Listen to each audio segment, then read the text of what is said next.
బద్వేల్ పట్టణంలో వివిధ కూలీ పనులు చేసుకుంటూ జీవనం సాగిస్తున్న పేదలు గూడు లేక అవస్థలు పడుతూ ఉంటే వారికి అండగా భారత కమ్యూనిస్ట్ పార్టీ సిపిఐ నిలిచి భూ పోరాటం ద్వారా గుడిసెలు వేసింది. అది చూసి కడుపు మండిన ఆ ప్రాంతంలోని పెత్తందారులు, అధికార పార్టీ నాయకులు, ప్రతిపక్ష నాయకులు అందరూ ఏకమై ఎలాగైనా ఈ గుడిసెలు తొలగించాలని కంకణం కట్టుకుని గత 1.5 నెల కాలంగా గుడిసెలు వేసుకున్న పేదలపై అర్ధరాత్రి 12 గంటల సమయంలో రెవెన్యూ సిబ్బంది, పోలీసులు మంది మార్బలంతో జేసీబీలతో గుడిసెలకు పెట్రోల్ పోసి నిప్పండించడం దుర్మార్గపు చర్య అని సిపిఐ జిల్లా కార్యవర్గ సభ్యులు వీరశేఖర్ ఖండించారు.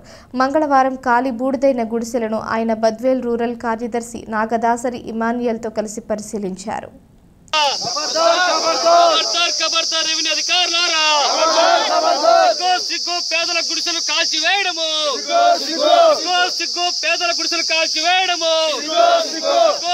పేదలపై అక్రమ కేసులు బనాయించడము రెవెన్యూ అధికారులు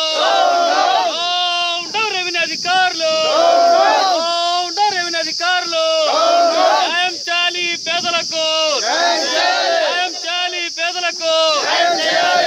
ప్రతి పేదవాడికి 2 సెంట్ల ఇంటి స్థలం. సార్ మాది మేము పేదలము నిలబడుకున్నాము. మమ్మల్ని అన్యాయం చేసిపోయినారు రెవెన్యూ వాళ్ళు, పోలీసు వాళ్ళు. గుడిసె వేసుకునే సార్ మేము గుడిసె వేసుకుంటే మంచము, బియ్యము, కట్టెలు అన్ని నా సామాన్ అంతా కాల్చి అయ్యో వల్ల అని పోతున్నాం సార్. మేము ఎక్కడ బతకని మాకు స్థానం లేదు సార్. మాకు 2 సెంట్ల స్థలం ఇవ్వండి లేదు సార్.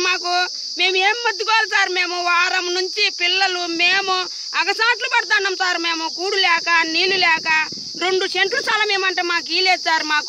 మాకు ఎంతో అంత తాసిడి పెడతానట్టు సార్. రైతులు 12 గంటల రాత్రులు వచ్చి సామాన్ అంతా కాల్చి మాకు గుడ్డలు కాల్చిండ్రు, బియ్యం కాల్చిండ్రు. మేము ఉప్పు మిరకాయ తెచ్చి ఆడ పెట్టుకున్నాము. ఆ ఊళ్ళో ఈ ఊళ్ళో అంత లెక్కలు తెచ్చుకొని ఆడ పెట్టుకునే సార్. మమ్మల్ని అన్యాయం చేసిండ్రు సార్. మా పరిస్థితి ఏం సార్? మమ్మల్ని కనుకరించి మాకు న్యాయం చేయండి సార్. మాకు న్యాయం చేయండి సార్ అని కోరుకుంటున్నాం సార్. మేము బద్వేల్ పట్టణంలో ఇల్లు లేనటువంటి నిరుపేదలందరూ కూడా మరి కూలీ నాలి పని చేసుకునే వాళ్ళందరూ కూడా ఇంటి స్థలాల కోసం అనేక మార్లు అధికారుల చుట్టూ తిరిగి వేసారిపోయి తప్పనిసరి పరిస్థితుల్లో ఈ బాగరాపేట ప్రాంతంలో సర్వే నెంబర్ 1580లో దాదాపు 1.5 నెల కాలం నుంచి ఇక్కడే గుడిసెలు వేసుకుని కాపురం చేస్తూ ఉన్నారు. మరి ఇది నచ్చినటువంటి రెవెన్యూ అధికారులకు, పోలీసులకు కడుపులో మంట తగిలి నిన్నటి రాత్రిన అర్ధరాత్రి 12 గంటల సమయంలో మరి మొత్తం అంతా కూడా పెట్రోలు, డీజిల్ తీసుకుని వచ్చి ఈ గుడిసెలన్నీ కూడా మొత్తం జేసీబీలతో కూలదోసి మరి ఒకే చోట మొత్తం అంతా వేసి కూడా కాల్చివేయడం జరిగింది. మేము అడుగుతా ఉన్నాం, ఈరోజు ఇక్కడ ఉన్నటువంటి పేదలందరూ కూడా సంచార జాతులకు సంబంధించిన వాళ్ళు, చిన్న చితకా పనులు వాళ్ళు, వలస కార్మికులు, వాళ్ళ పేదలందరూ కూడా పేదలపైన కర్కశంగా రెవెన్యూ అధికారులు వ్యవహరిస్తూ ఉన్నారు. మరి వాస్తవంగా ఈరోజు రెవెన్యూ అధికారులు మేము కూడా సవాలు ఇసురుతూ ఉన్నాం. మీకు దమ్ము ధైర్యం ఉంటే పేదల దగ్గరకు వచ్చి పేదల ఇల్లు కూల్చేయడమో, కాల్చివేయడమో, కేసులు పెట్టడమో అయిగా చేయాల్సింది. ఈ చుట్టుపక్కల ఉన్నటువంటి వందలాది ఎకరాలు లేకుంటే విలువైనటువంటి ప్రభుత్వ భూములన్నీ కూడా దర్జాగా కబ్జా చేసి కంచెలు వేసుకున్నారు. 1 ఎకరం భూమి ఉండేవాడు 5 ఎకరాలు ఆక్రమించుకున్నాడు. ఈరోజు బైనపల్లి చెరువు కానీ, బాగ్రాపేట చెరువు కానీ, మొత్తం అన్ని చెరువులు కూడా అన్యక్రతం చేసినారు. కానీ వాటి జోలికి పోయేటువంటి పరిస్థితి లేదు. ఈరోజు కొత్తగా వచ్చినాడు ఎంఆర్ బద్వేల్ తహసీల్దార్ గారు ఉదయ భాస్కర్ రాజు గారు. ఈయన గురించి కూడా తెలుసు. గతంలో కోపవరం కూడా పనిచేసిపోయినారు. పేదల పక్షాన అంత కాఠిన్యంగా వ్యవహరిస్తారా మీరు?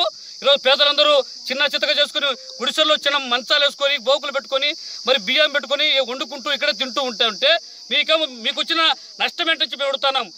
మీకు చేతనైతే ఈ రోజు బద్వేల్ టౌన్ లో 100 ఎకరాలు శ్రీకొత్తపల్లి కావచ్చు, చెన్నంపల్లి కావచ్చు, మడకలవారిపల్లి గ్రామ పొలం కావచ్చు, ఈరోజు 100 ఎకరాలు ప్రభుత్వములన్నీ కూడా కబ్జా అయినాయి. అధికార పార్టీ ప్రతిపక్షాలు తారతమ్యత లేకుండా, తేడా లేకుండా ఈరోజు మొత్తం సిండికేట్ అయిపోయి మొత్తం కూడా మరి పంచుకుంటున్నటువంటి నేపథ్యం కనపడతా ఉంది. కాబట్టి ఇప్పటికైనా అధికారులు ఆలోచించండి. మరొక్కసారి పేదల పక్షాన నిలబడితే మంచిది. పేదలకు మళ్ళీ ఇట్లాంటి అన్యాయం జరిగితే మాత్రం ఈ ఉద్యమాన్ని అన్ని రాజకీయ పక్షాలు, ప్రజా సంఘాలతో పెద్ద ఎత్తున ఉద్యమిస్తామని చెప్పి హెచ్చరిస్తా ఉన్నాం. మీరు కాల్చిన, కూల్చేసిన, పేదలను కొట్టినా ఇక్కడి నుంచి పోయేటువంటి సమస్య లేదు. ఉంటే భూమి తల్లి ఒడిలో ఉంటాం, లేకుంటే జైల్లో ఉంటాం తప్పనిచ్చి ఇంకోటి చేసేటువంటి సమస్యలు అని చెప్పి ఈ అధికారులకు హెచ్చరిక చేస్తా ఉన్నాం. బాగరాపేట వద్ద 1580, 1567, 1809 సర్వే నెంబరు ప్రభుత్వ భూమిలో గత 1.5 నెల క్రితంగా పేదవాళ్ళు గుడిసెలు వేసుకుని ఇక్కడ కాపురాలు ఉంటే దాదాపుగా రెవెన్యూ అధికారులు ఇప్పటికీ 3 సార్లు దబ్బడం జరిగింది. 3 సార్లు దొబ్బినప్పటికీ కూడా పేదలు ఎక్కడికి పోలేక మళ్ళీ ఇక్కడే గుడిసెలు వేసుకొని ఇక్కడే కాపురాలు పెట్టుకోవడం జరిగింది. నిన్నటి రాత్రిన ఎంఆర్ఓ గారు వాళ్ళ సిబ్బంది, పోలీసు సిబ్బంది దాదాపుగా 30-40 మంది వచ్చి మూకుమ్మడిగా సైలెంట్గా వచ్చి వాళ్ళ దగ్గర ఉన్నటువంటి సెల్లులను కూడా సిఐ గారు లాక్కొని, సిఐ యుగంధర్ గారు లాక్కొని ఆ రెవెన్యూ సిబ్బంది అంతా బాగా కైపులో డ్రింక్ కూడా వేసినట్టుగా మనకు గుడిసెవాసులు చెప్తే కనుక తెలుస్తూ ఉంది.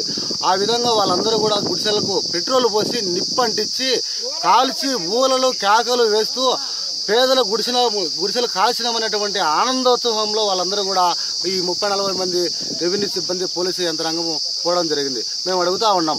గత 1.5 నెలల క్రితంగా ఇక్కడ ఈ సర్వే నెంబర్లకు సంబంధించిన దాంట్లో బాకరాపేట చెరువుల కానుంచి ఇటు జయసుబ్బారెడ్డి, ఇటు గోపాలస్వామి, అటు గుర్రప్ప జామాయిల చెట్లు వేసుకొని, మరి కంచెలు వేసుకొని, మరి భూమిలో బేస్మటాలు వేసుకొని స్టేడియంకు పెట్టినటువంటిది కూడా ఆర్డీఓ గారు కేటాయించినటువంటిది కూడా ఇదంతా కూడా దాదాపుగా ఎకరాలకు ఎకరాలు మరి ప్రభుత్వ భూమి అంతా కొంతమంది కబ్జాదారుల కనుసండంలో ఉంటే అవన్నీ తీయమంటే కనుక తీయకోకుండా పేదలు వేసుకున్నటువంటి గుడిసెలపైనే మాత్రమే నిప్పు పెట్టడం ఇది చాలా దుర్మార్గమైనటువంటి చర్య. అంతేకాకుండా ఈ రెవెన్యూ వ్యవస్థలో ఉన్నటువంటి పనిచేస్తున్నటువంటి డిటి సీను, విఆర్ఓ సుధాకర్ గారు కూడా మరి ఈ మధ్యకాలంలో డిటీలు, విఆర్ఓలు కొత్త అవతారం వేసినారు. భూ కబ్జాదారులకు కొమ్ము కాసే విధానంని రూపు కూడా దాన్ని మార్చి వాళ్ళే కంచె వేయిస్తూ వాళ్ళే దాంట్లో బోర్డు పెట్టిస్తూ మిగతా వాళ్ళు ఎవరు రాకూడదు అనేటువంటి దాంట్లోకి కూడా పోయి ఈ విధంగా రెవెన్యూ అధికారులు చేస్తున్నాం. అయినా కూడా ఇక్కడ వేసుకున్నటువంటి గుడిసెవాసులకు, ఇక్కడ అండగా నిలబడినటువంటి సిపిఐ పార్టీ నాయకులకు నోటీసులు ఇవ్వకుండా, ముందస్తు సమాచారం లేకుండా, ఏమీ లేకోకుండా వీళ్ళు గుడిసెలకు నిప్పు పెట్టి కాల్చడం ఇది దుర్మార్గమైన చర్య.